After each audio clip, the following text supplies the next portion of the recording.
We've spent a lot of time in the Operational Doctrine Committee making an effort to at least have a baseline of basic order of operations for common presentations of fires that we have in Meridian in the past. And so our current SOG, our guideline in that respect, is basically lines out what the expectations would be for a garage fire. If I were to make a generalized statement, you can find that in that paragraph at the top of the SOG, where it captures that we are intentionally front-loading our operations on residential structure fires to support the prioritization of search. And fundamentally, that means we have to apply water to the fire, to the problem that's brought us there in the first place, that is endangering potential victims and ultimately endangering our crews as they attempt to complete primary searches. So I think garage fires in a whole for me are, you never know what somebody's got in their garage, first and foremost. Err on the side of it's full of a lot of nasty things. We get an opportunity to get there, essentially take whatever tank water we've got on the first arriving apparatus and go big with that one tank. Buy us a little bit of time. Ultimately, you want to keep the garage fire to the garage and not have any other really big impact on the rest of the house. When we're responding to a garage fire, one of the biggest things I'm thinking about is the fuel package. What's the garage space used for? In other words, some people use it for storage. Some people actually park their cars in there. Some people have their wood shop, or who knows what's in there. So you got to be thinking about what the fuel package is in there. That's the first thing I'm thinking about. The other thing I'm thinking about is, not necessarily where's it at now, but where's it going? With garage fires, you've got the chance that it could spread vertically up into attic spaces, knee walls, the second floor. And you've also got the chance that if that door between the garage and the living space fails, then you've got extension into the main part of the house. Again, as a guideline, my preference would be the 2.5 to the garage. As company officers, first arriving officers are giving initial assignments, you have latitude to make decisions based on what you're observing. What are the conditions that you're facing on the fire? But in general, I would say that in the ideal circumstance, you have a fully involved garage fire and the door is already either burned off or it's open and you have access to the fire. I think in simplest terms, big fire, big water. That's the simplest way to look at it. If you want to dig into some more details, the National Fire Academy's equation for estimating fire flow is 1/3 of the area of involvement, or length times width divided by 3. Often in Meridian, we can have garages that are approaching 1,000 square feet. So if you had a 1,000 square foot garage fully involved, it's roughly 300 gallons is what you would need. A smoothbore 1 1/8 tip is going to give you 250 gallons per minute. That's close to what you would need to suppress that fire. Also, being realistic, garages contain heavy fuel loads potentially, whether they've got ATVs and snowmobiles and lawnmowers or stored gasoline, or there's a person that's a hobbyist welder. There's potential for a lot of fuels in there. So you'll need a lot of water. And ideally, we bring to bear enough water to overwhelm the fire. We don't want to be even with the fire, we want to overwhelm it. So a 2.5 is a good choice. Also, depending on conditions and some other factors, consider maybe using a deck gun to get an initial knock on a fire of something like that, of that size. So my preference would be a 2.5. Certainly there needs to be latitude. That 1 3/4 may be more appropriate given observed conditions on a particular fire that you're on. But as a basic general rule, 2.5 is the weapon of choice. So I've made it pretty clear with my crews that 2.5 is kind of the go-to. That's my expectation set. Certainly, I don't have a problem if a company officer gets there and he sees something that he's all right pulling something different, but as a general rule, the 2.5 is what my expectation set is. Certainly didn't come up with that on my own.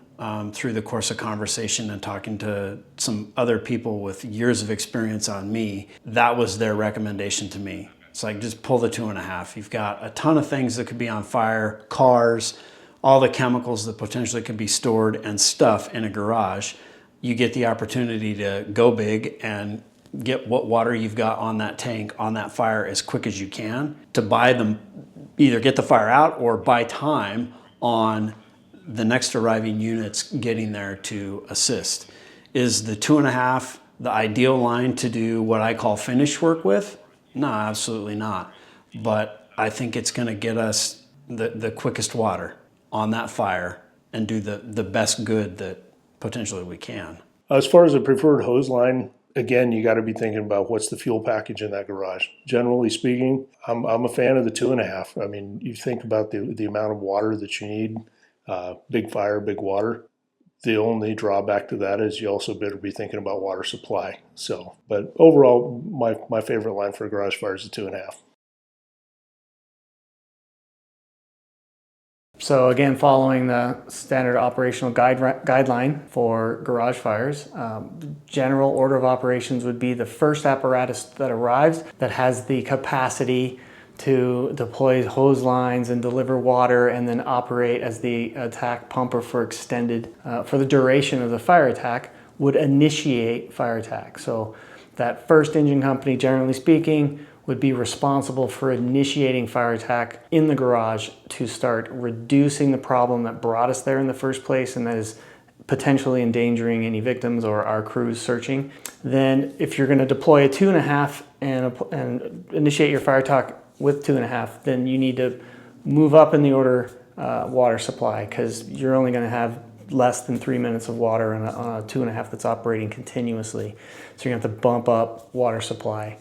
Then the next order would be you have to get search initiated. And very often in garage fires and residential structures, we have what I call sterile conditions within the structure itself. So if the fire is contained within the garage, the man door between the garage and the occupied spaces is still intact, you may not have involvement of fire in the garage in the residential portion yet.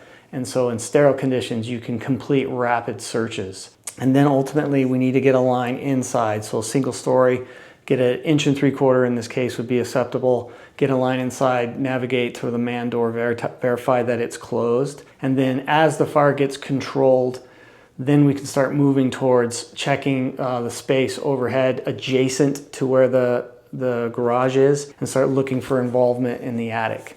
We want to make sure that if we've got attic space that's shared between the garage and the occupied portions of the house, that's where we need to initiate, because it's the logical path that the fire is going to follow from the garage into the attic space of the house, right? So initiating some exploration of fire in the overhead distal from the garage may not be as preferred as initiating exploration of the attic space adjacent to the garage. So again, if you're going to take what we do that's very dynamic and break it down into something that I think in its simplest form, if everything were to go perfect, your first arriving company is going to get there.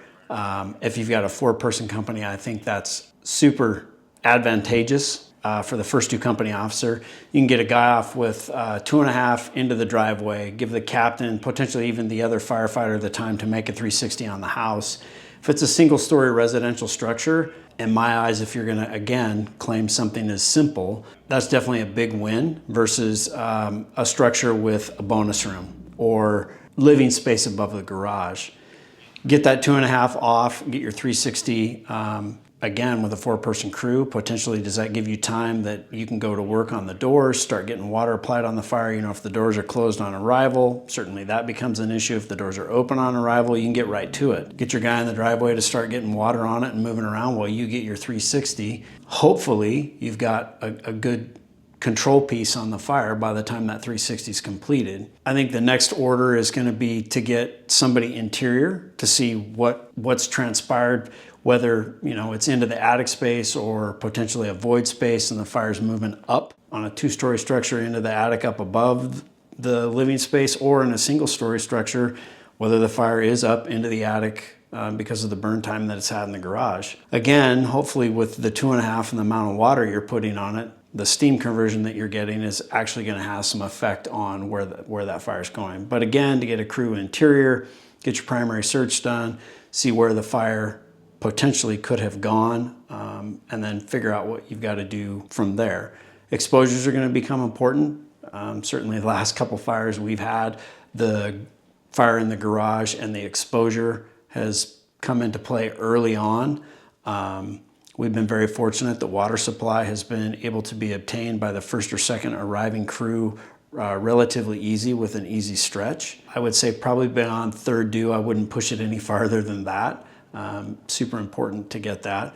And then also I think it's important for the arriving units to remember that you've got to be able to spot and give an advantage point to the truck.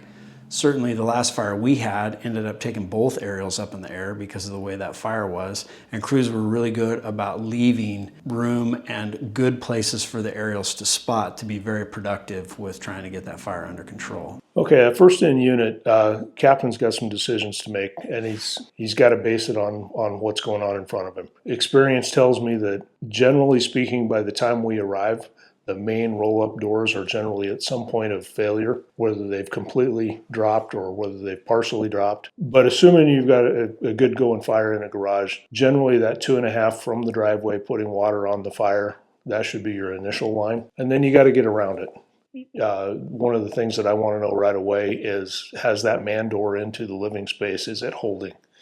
So generally your next line should go inside there to get in between the fire and the rest of the occupancy. If you've got 4 firefighters, it gives you definitely a lot more options. That 4th firefighter can assist the driver with the water supply if the hydrant's close. You could leave 1 firefighter on the 2.5 into the garage while the captain and firefighter number 2 go in through the front door and check the integrity of the living space.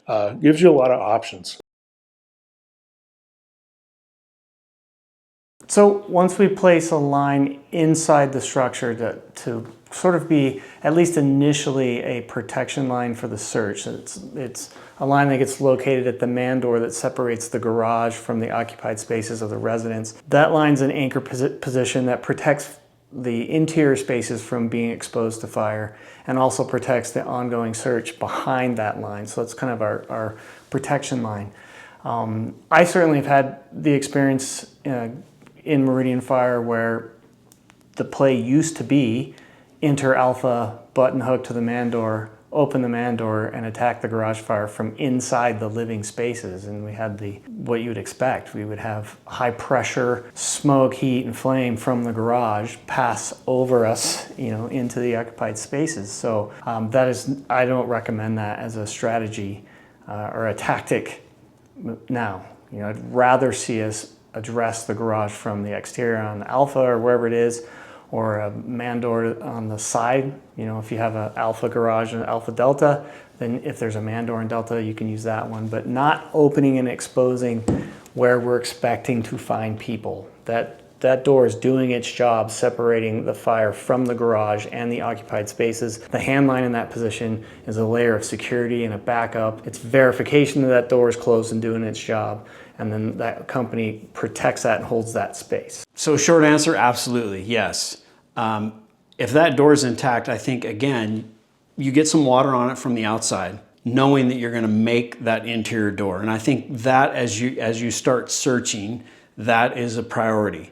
At least I want that information back as an IC. So if the door is intact, pull some sealing in whatever area that door is contained in. So typically it's a utility room, a mud room of some sort, and you're transitioning into the house. Get a look overhead and see what's going on up above you.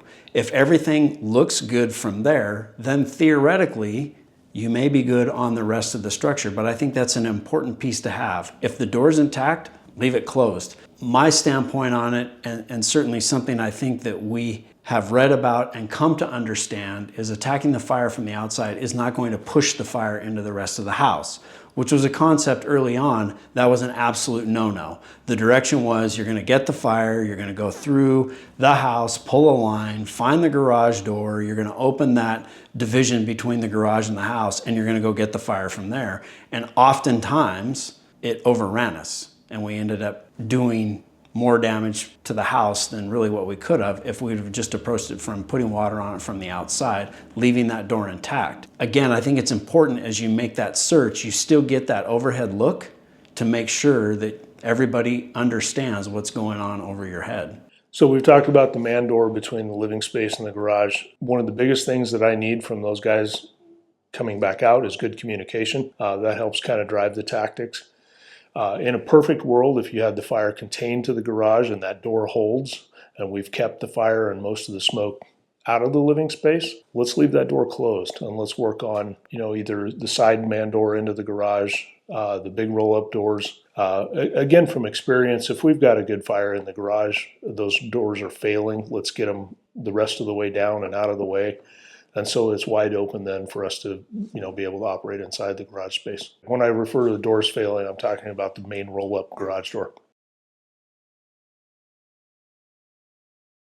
So once we've initiated fire attack in the garage, we've got a primary search either already completed or ongoing, and then we have a line that protects that is positioned between the garage and the occupied spaces. The follow-on from there is there may be a need for additional lines in the garage to handle the amount of fire that's in there. If we have a second floor, then we need a line, at least one on the second floor, and we may end up backing up the second floor with a second line because the potential is pretty high that a garage fire is going to end in the attic at some point. And so if we need to start chasing the fire up into the attic, then we kind of need to anticipate that it's going to be there at some point.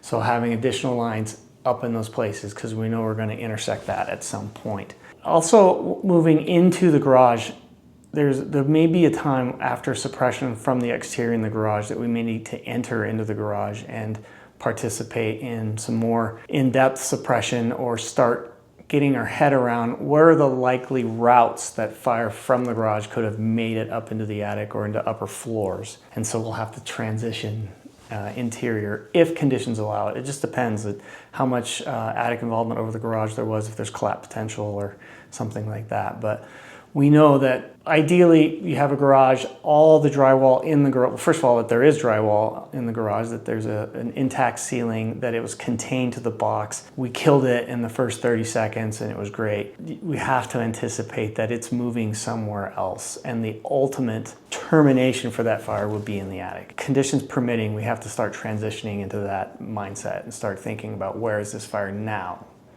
or where is it going? So I guess certainly a single level, your go-to is going to be to that door. On a two-story, depending on how that house is constructed, as far as how it relates to the garage, is going to drive what you do with that next crew.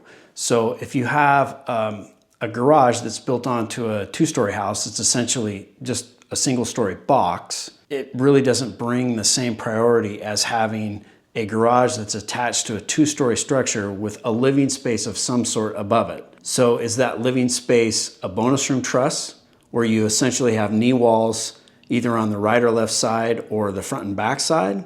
So you've got a window in the front over the garage, or you've got a window over one of the sides of the garage, how that knee wall is arranged. In my experience, when you start having the bonus room over the garage fire, you need to be getting the crews up into that second story to make sure you're essentially doing kind of what you're doing on a first story residential fire where you're making that door. You're getting a crew up to that second story, thinking about where the potential void space could be for that fire to move up into the actual attic space of that second story. And the places that we've had trouble is where the fire's made that void and it's gone over the attic space of the second story.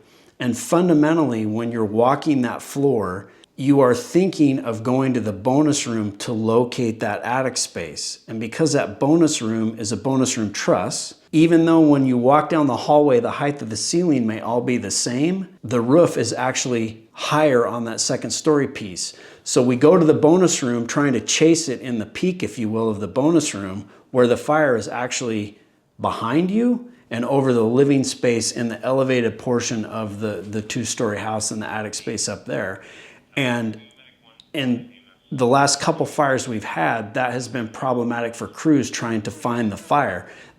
They go and they get a good look and the ceiling's flat, so transitionally it's hard to tell when you're going from one roof to the other. And psychologically, because of where the fire's at in the garage, you go to the bonus room and you pull that short section of ceiling in the very pitch of that bonus room truss, and there's nothing there, which theoretically there shouldn't be. the fire is back behind you and it's in the part of the home before you step into the bonus room add-on over that garage. And that's where we've been burnt. The fire gets up into that attic space and then we end up chasing it all over the attic part of the second story. So once we get the first line onto the garage space, the next line goes through and is checking for the integrity of the door into the living space. Then I want to know where's it go. Mostly I'm looking for what's above the garage. If this is, a one-story house with attic space, hey, we can generally check that by pulling ceiling from below. The Meridian Special we talk about that was built in the mid 90s, where we have a lot of bonus rooms above there. When you see a bonus room, you should be thinking knee walls and void spaces. You've got a couple options there. You can pull ceiling from down below. You can send a line up into that bonus room and have them start punching those knee walls out and checking for extension that way. But either way, realize a bonus room you're not going to get the typical void spaces that you're going to get with an attic space. It's not an attic space. It's knee walls and void spaces. If I could back up really quick to a basic rule of firefighting, one of them is, a 360. You got to be able to see all sides. You got to be able to size up whether you've got an exposure to the house next door, or you want to confirm that fire in the garage is the base of the fire, because that's where the water goes. You need to be able to see all sides. You don't necessarily have to walk around all sides, but you got to see all sides so you can get a good size up.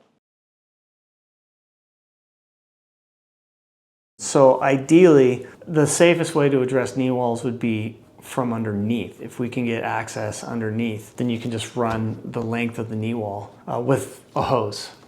I know it depends on the construction though too, because some knee walls are exposed to the garage space below and only covered up by sheetrock.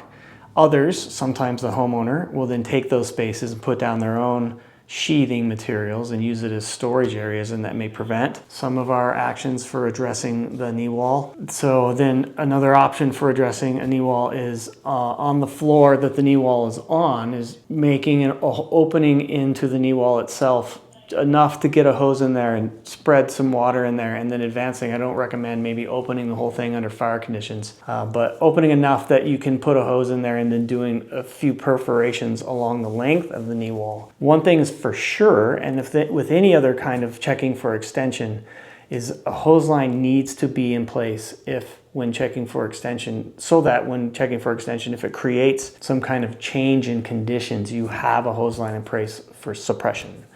I don't recommend checking for extension and then discovering fire and then calling for a hose line. Right? So having that in place. Over time, I think we've gotten better in little increments with knee wall fires. First off, as far as ventilation goes with a garage fire, it was strongly recommended to me early on, again, by people with a lot more time in the service, that providing vertical ventilation for a garage fire is not a good go-to. That's not to say that I wouldn't vertically ventilate over the living spot, the living area of that house, if it started out as a garage fire. I'm not saying that. But if you've got a garage fire that is pretty much confined to the garage, I'm not going to put somebody on the roof to vent that space.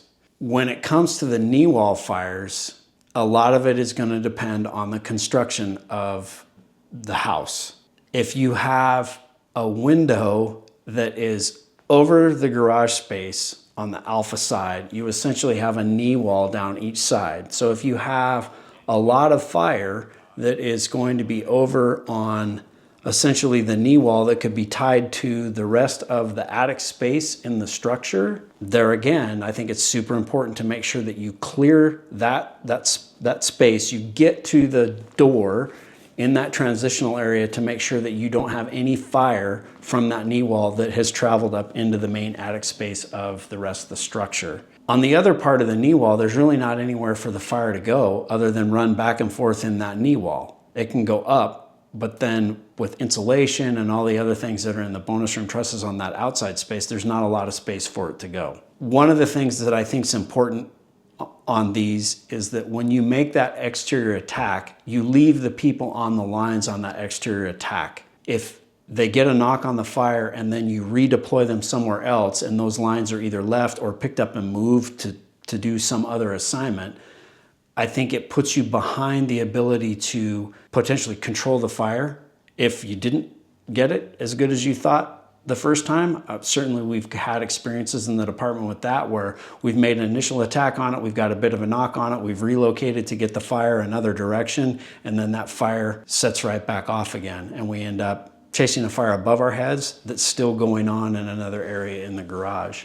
I think ventilation, once it gets into that second story, is key, but we need to figure out where the void space is, how that fire came up, and make sure that we're venting in an area that is relatively close to that space, and make sure that we've got a line underneath it so that once we get it vented, we can get the fire. So I think your basic single-story residential structure with just a garage on it with no living space over it, that's the piece that I'm saying that I wouldn't put a crew on top of to vent that. On a home where you have a living space above the garage, and that fire, for whatever reason, ends up moving from the knee wall portion of that garage into the attic space over the rest of the house, absolutely, I would get that with a ventilation hole over the rest of the house. So theoretically, that interior line that you have is inside of the structure.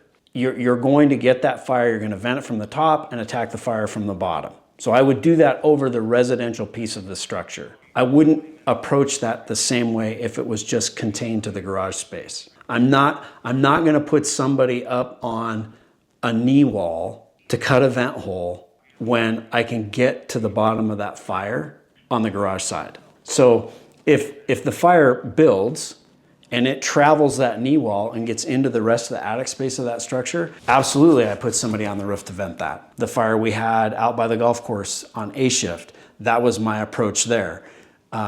Put the truck on the roof and get them to cut a vent hole as close as they can get to where that fire came up from the garage. Had a crew inside. But again, it was a big communication piece with, once the vent hole got cut, having fire come out the vent hole and then communicating that to the interior crew that you have fire above your head. Even then, they couldn't see it from the interior of that structure. So they were all on board with the plan. Everybody knew what was going on. Cut the vent hole, that did exactly what we wanted it to do. And then the interior crew, they didn't initially find the fire, because then trying to explain to them where they were at, again, because of the ceiling piece being all one level going down the hallway, and not knowing when they'd made the transition from one roof to the other roof, was problematic. They were too into the bonus room area and had no space up above them. So yeah, on a single-story residential structure with a bonus room, absolutely I would put somebody on the roof to vent that, and then essentially put the hose line interior somewhere, whether it's a bedroom, whatever's closest to where that fire's come through and gotten into the attic space.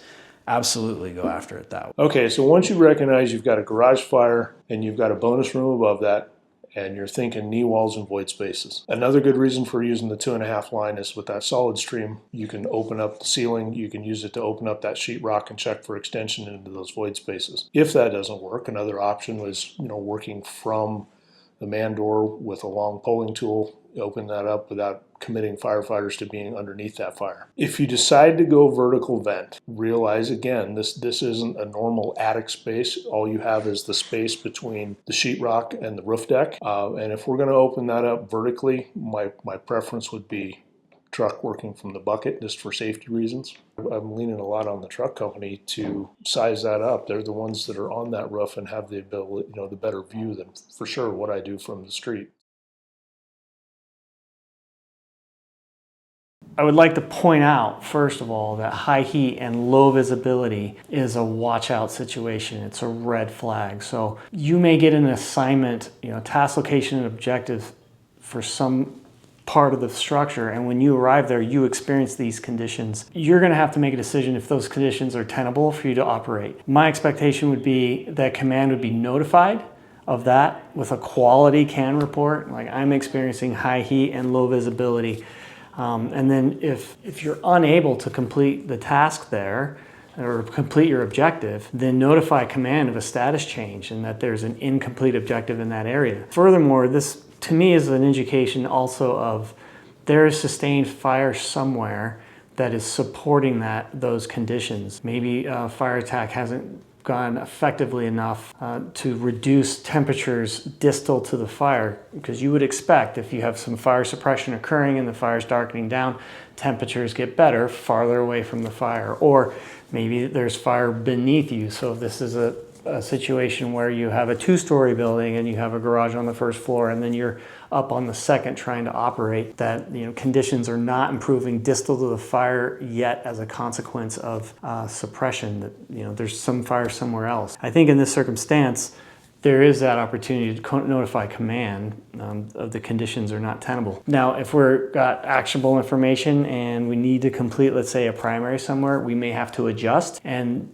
make calculated decisions about if completing searches maybe on the second floor by tactical means of VEIS in certain rooms on the second floor, or something that we could complete that then doesn't expose us to the entire floor. That's something we might have to consider depending on conditions and depending on the structure and the level of fire involvement. So there may be other methods to complete tasks in the area that you've been assigned, maybe just not through traditional means of going up the stairwell. I think what's most important about garage fires on a single-story residential structure, understanding the construction characteristics of potentially how the spaces can be tied together.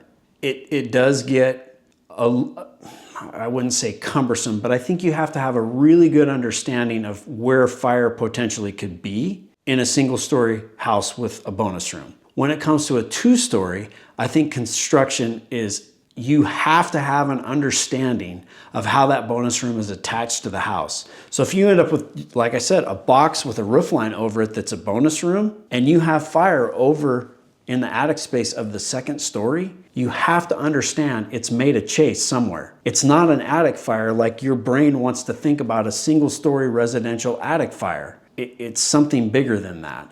And that's where we got caught. The last fire we had was where guys were looking for fire in the knee wall, and there was no fire in the knee wall, but they knew there was an attic fire. So we were approaching it from the knee wall standpoint because that made sense, but it had made the chase and was actually up into the attic over the rest of the roof line of the second story. And again, I think it's super important to understand how that bonus room and that roof line is tied together. You can take the exact same fire and turn the bonus room the opposite direction of the last one I had, where they got a good knock on the fire, but they didn't get it, and the fire basically rekindled and it made its way up a void space because of how the roofs were tied together from the garage to the second story roof on the rest of the house, and we burned the lid off the house because of that construction characteristics and leaving the line. The initial attack line got left. It really convoluted what they had going on, and we burnt the lid off the second story.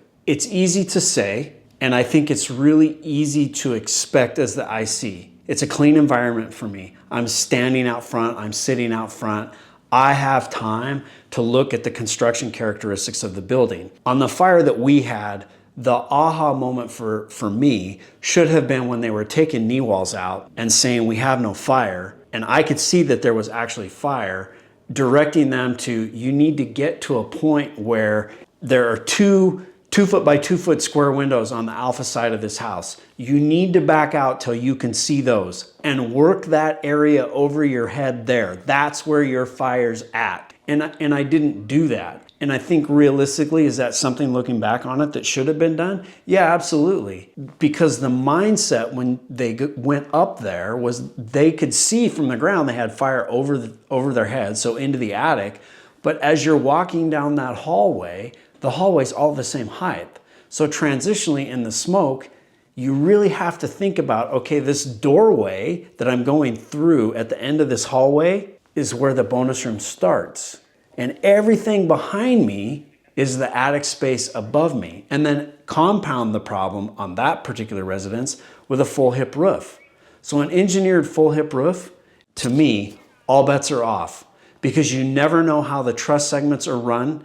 Our standard, we're gonna cut a vent hole and roll it, maybe on a full hip roof.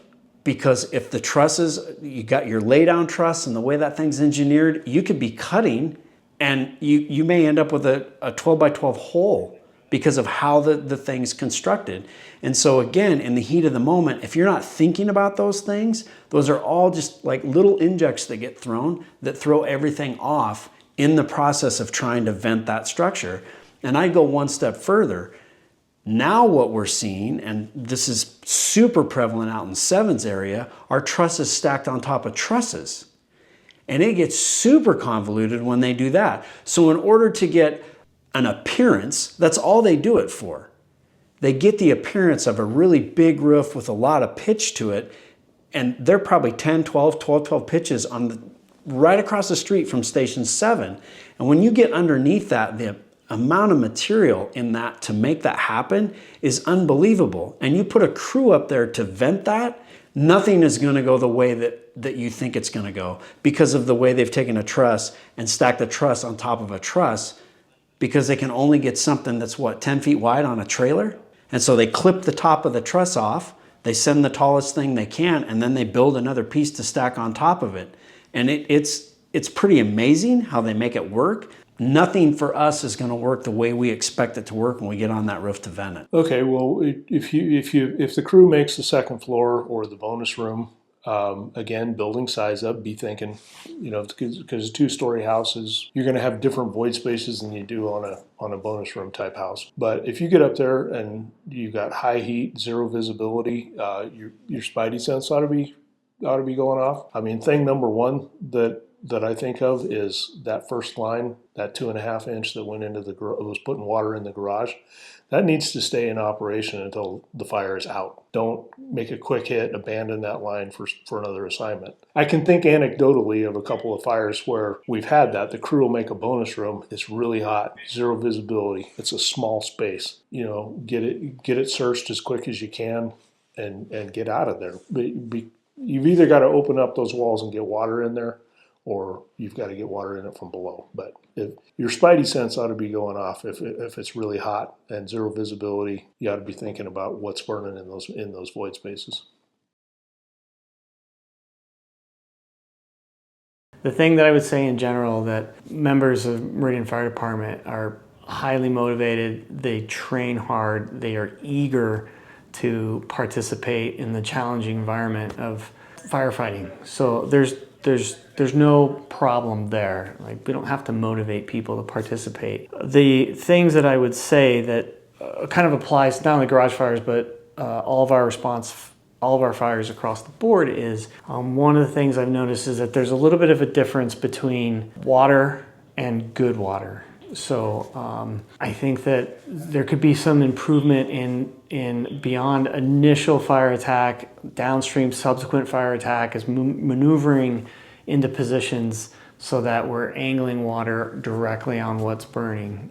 Like improving the quality of, especially if you're operating from the tank where you have a limited amount of water and every drop counts. Quality placement, quality delivery of our water will translate into quicker fire suppression and better downstream results. The other thing I would say is maybe there's some room to increase the value of 360. A lot of our officers are arriving on scene, they're the first one there, they get a fraction of the information. They do initial radio report, which is kind of a start for where they're gonna go, but they've only seen maybe just Alpha, maybe they've got Bravo, Alpha, Delta, but they don't have the whole picture. So they're kickstarting an incident action plan with a fraction of the information that 360 fills in as the whole picture for you. And there are opportunities there to pick up more information than what we normally think of. Like, we tend to think of a 360 as an opportunity to rule out swimming pools, bad dogs, basements on Charlie, power lines down, what have you, right? But I think there's chances in there too to increase your situational awareness by appreciating the building's arrangement and how that relates to where the fire is now and where it's going to be next. And that's kind of important when you think about garage fires. Like, is it an attached garage fire? It shares no common attic space with the main structure. So like it's kind of stuck on the side of the house. Or is it a garage fire where the garage is parked in the center of the house underneath the entire second floor where all the bedrooms are? Is it a garage fire where it's an extension off of Alpha with a bonus room over it, or an extension off Alpha but no bonus room? Like, these elements play into our understanding of where the fire is now and where we can anticipate it will be next. And that plays into information of like, if you end up on fire attack, you take that in, then you know it helps you prioritize where you need to check for extension and how to go about that later, because you can predict the path of travel for the fire in those structures. So taking 360s as an opportunity to more than rule out a change in IAP potentially because of reporting bad news, also in the sense of increasing your situational awareness to be more effective for the duration of the response. I think more specifically as it relates to garage fires on the 360 is there's an opportunity to identify external man doors into the garage as an alternative means of ingress.